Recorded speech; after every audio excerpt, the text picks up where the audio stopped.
Welcome to Super Meat World. Into this update, we're gonna have a respite from Expert Remix, and we're gonna play Unholy Mountain by 2 Hacks.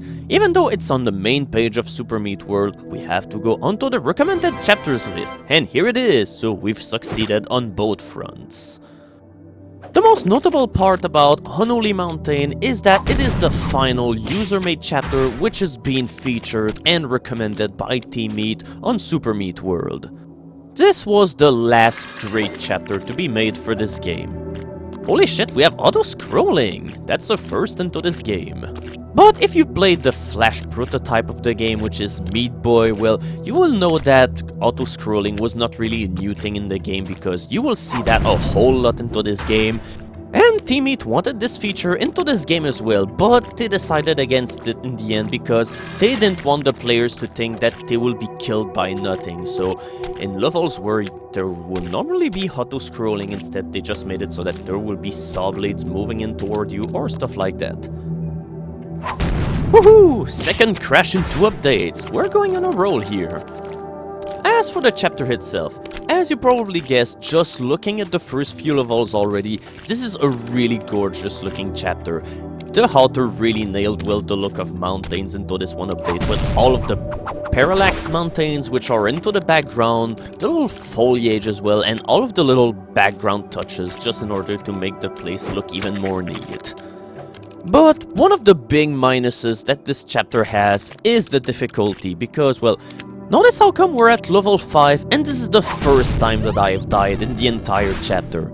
And this also will be my only time dying into this chapter for a very long while. But yeah, the big minus of this chapter is the difficulty curve, because it's way too ballistic. For the first few levels, the difficulty curve is pretty much non-existent. We're talking about levels that are ridiculously easy. I mean, we're talking about Light World Forest in terms of difficulty here. It's even easier than Cramps, which usually is considered to be the easiest chapter to be made out there. Yep, the first half of the chapter is exactly like this.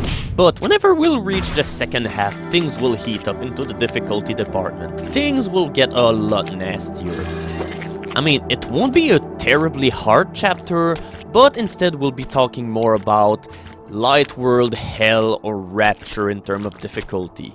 Which is quite a leap, considering that the difficulty transition pretty much happens instantly through this entire chapter. In the meantime, all that you have in order to pass time is all of these mountain climbing levels that are pretty neat looking, but unfortunately they're not really fun to play. And whenever you reach this level, you pretty much become even more fed up, because this is just more of the same, and it doesn't help that this level happens to be really long. As of now, this chapter is the video game equivalent of Lost Continent. With that said, however, I kinda see what the author went for, and I really respect all of the work that went for it, because this chapter manages to be unlike almost every other chapter on Super Meat World. Instead of giving you a hard platforming experience, instead it tries to convey a story through all of the different locations, the continuity that you see between the levels, and finally this sign which says, "Abandon all hope." This is getting very ominous indeed. Yeah, around this point in the chapter, I was about ready to give up on the chapter, but then this level happened, and this is where everything changes. And thus begins the Hell portion of the chapter, and I really love the decoration into this one part. With that said, this is not really that obvious. I really thought at first you had to drop here, but yeah, the opening part, I'm hoping that we'll get to see it again, because it's really neat looking, with the swinging saw blades that are dangling onto the ceiling, and finally the other saw blade which is simply sputtering in and out of function. That simply cannot seem to do its work anymore. So yeah, once that you get to Hell, the chapter becomes infinitely more interesting.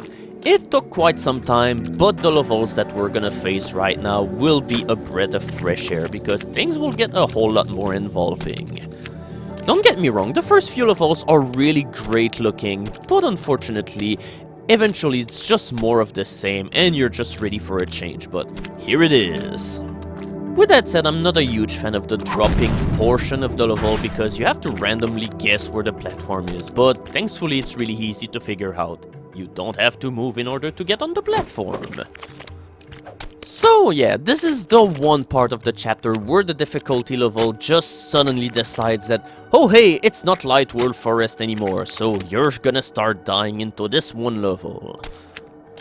Considering that there was not really any level into the chapter which involved any kind of precision, this level may be jarring, but in the end it's still a pretty good level and I really like playing through it.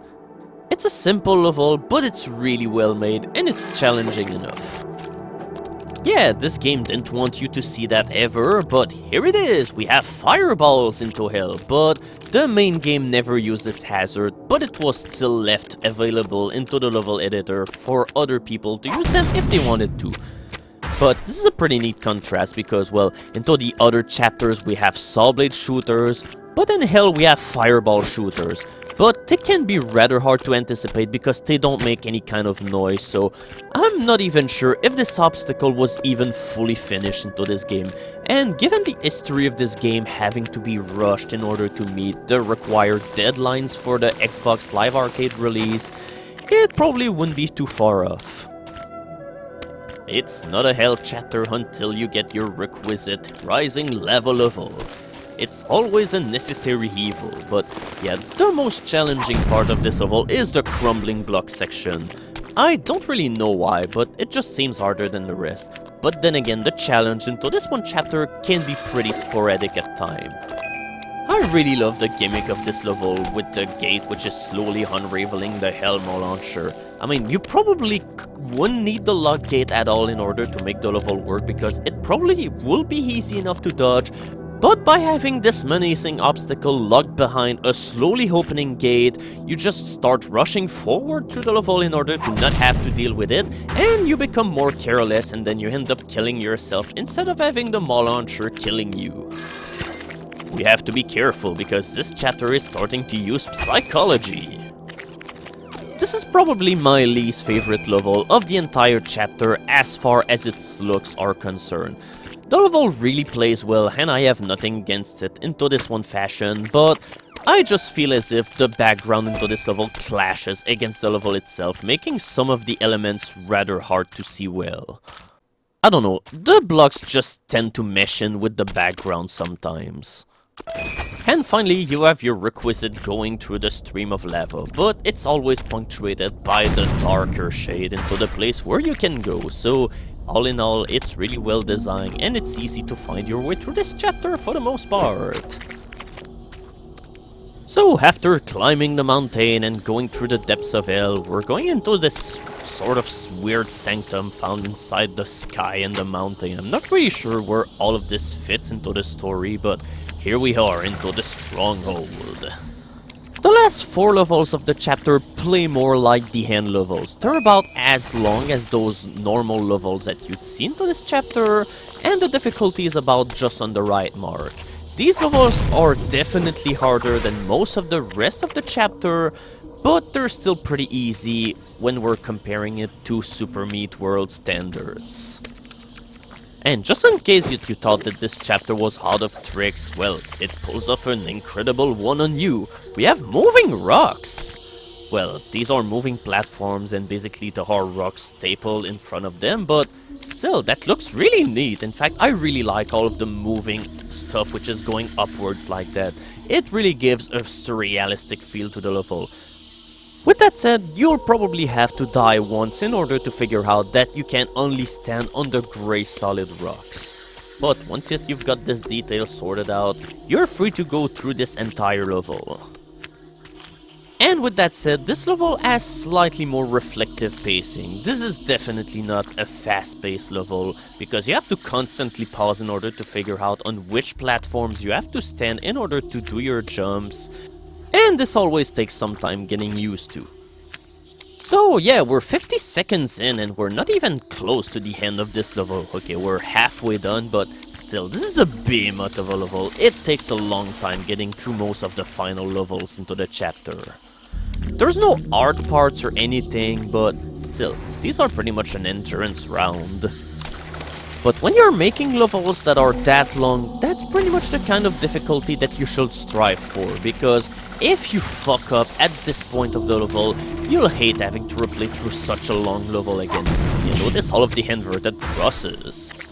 So congratulations, you've committed genocide on a whole bunch of floating rocks. Or whatever that you had to do, but it turns out more sinister. Yeah, you're just making the entire place explode instead, so this is why all of the buttons into this one sanctum was here for. And now we have to escape. This is definitely not as hard as the previous level was, but it's also a pretty long level, but you really gotta like all of the hectic feel that it has for it. And once again, the background is fantastic into this one level with all of the falling stuff. It's just decoration, but you just can't help looking at it because all of it is done really, really well. Too bad that I don't really like the way that this level is being played. I just feel too much into a passive standpoint into this one level. You don't really have to move around a whole lot in order to accomplish all of the things that you have to do in order to beat this level. Yeah, you have to wait around here some more. And hopefully I'll not jump through the blocks again just like I did. With that said, the final part can be a bitch. Okay, that was not how I wanted to beat this part, but I'll take it, With that said, I'm kinda mean with my score here. It really deserves better than that, if only for the great background work into this one level. It's just a shame that the gameplay isn't as good as it could have been. This portion of the level here can be pretty confusing whenever you don't know how the engine of this game works, but here, you have to not press your D-pad whenever you're jumping through this part. Whenever you'll be wall jumping and you'll be hitting the one block, your entire horizontal momentum will stop dead in its tracks, so that's how you do the wall jump up there. So the first part of this level was a race in order to get through the 2 sets of moving saw blades before your path through here is entirely cut off. And finally, you have this slow scrolling section where you have to go through the bottom of it all without dying. Once again, this part is only hard because it's long. There's nothing particularly tricky about this entire section, you just have to take your time and not panic, and whenever you'll have pick up the hang of it, it should be pretty easy to pull off. Oh, and the buttons can be pretty easy to miss because they blend in so well with the background, even though they kinda glimmer every once in a while. Oh my god! Dying at this part of the level is such a huge pain because you have to go through all of this again all of the time, and only because I couldn't pay attention to the different shades of grey. I really don't like how the buttons look exactly the same as the textures in Rapture, and that's pretty much an issue with the game here and not of the level. And it doesn't help that I also have some trouble telling some colors apart every once in a while. And there we go, that's Unholy Mountain. A pretty unique chapter, but unfortunately the gameplay is not as good as it could have been, but it still stands up pretty well, and having an easy chapter like that is such a relief, considering how hard levels on Super Meat World usually are. Coming up next, yours truly learns how to use the level editor. The Incident.